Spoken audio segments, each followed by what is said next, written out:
n'est pas nouveau, chaque année, le partage de la route entre automobilistes, cyclistes, piétons est un enjeu sensible. Aujourd'hui, je suis dans la peau d'une automobiliste. Moi, je suis la cycliste et on va mettre fin à un débat qui termine jamais.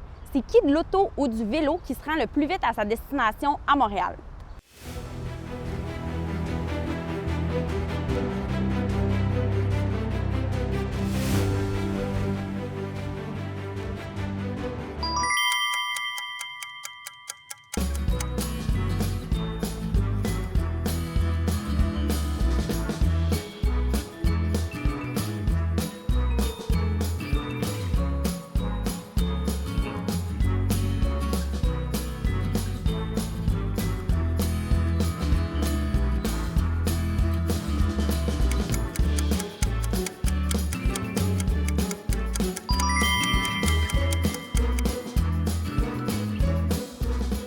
On est arrivé à destination, on a calculé nos temps.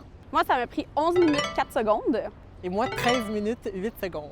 Fait que la conclusion, c'est que clairement, dans ce cas-là, le vélo a été plus rapide que l'auto.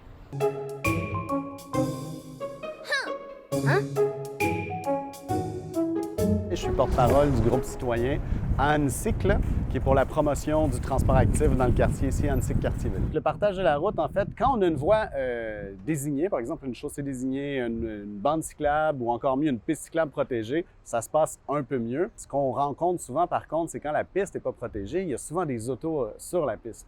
Donc là, vient la confrontation avec la personne sur la piste. Moi, dans mon rôle de porte-parole, je vais aller parler à la personne qui est sur la piste, lui dire « Bien, vous n'avez pas le droit d'être là ». Puis, 90% du temps, on se fait répondre de façon agressive. C'est dangereux pour les enfants. Moi, je laisse mes enfants circuler librement sur la piste cyclable. Puis là, avoir ça, chaque jour, des camions dans les pistes, bien, je me sens moins en sécurité. Le mot d'ordre qu'on devrait se dire, c'est est-ce que je laisserais mon enfant de 10 ans se promener seul sur les pistes? En fait, notre cerveau est une machine à automatiser des choses. La conduite, c'est extrêmement compliqué.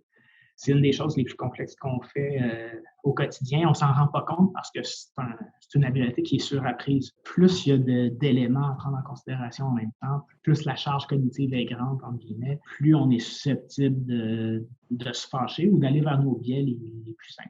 Quelqu'un qui est plus en colère va avoir plus de difficultés. Ça va accaparer de l'espace mental. On va avoir plus de difficultés à prendre des décisions. On peut avoir une perception du risque ou des habiletés de planification qui sont moins bonnes que quand on est de bonne humeur. Ce qui est quand même assez intéressant, c'est de savoir que conduire, c'est une des choses les plus compliquées que notre cerveau fait. Oui, mais même si ça ne prend pas nécessairement le permis de conduire pour être un cycliste, ils sont quand même très vulnérables sur la route.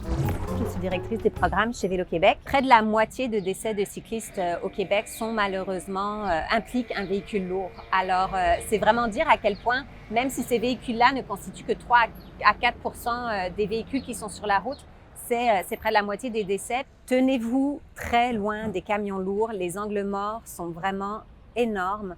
Et en particulier dans les manœuvres de virage, il y a de bonnes chances que les conducteurs de ces véhicules-là ne vous aient pas vu et tournent.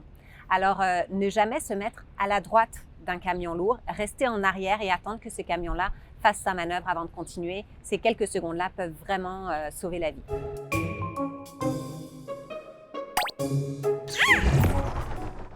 On a fait le tour de la question sur le terrain, on a rangé le vélo, on a stationné l'auto. Puis on s'est demandé, qu'est-ce qui se fait ailleurs dans le monde? Est-ce qu'il y a des innovations qui pourraient s'adapter à Montréal?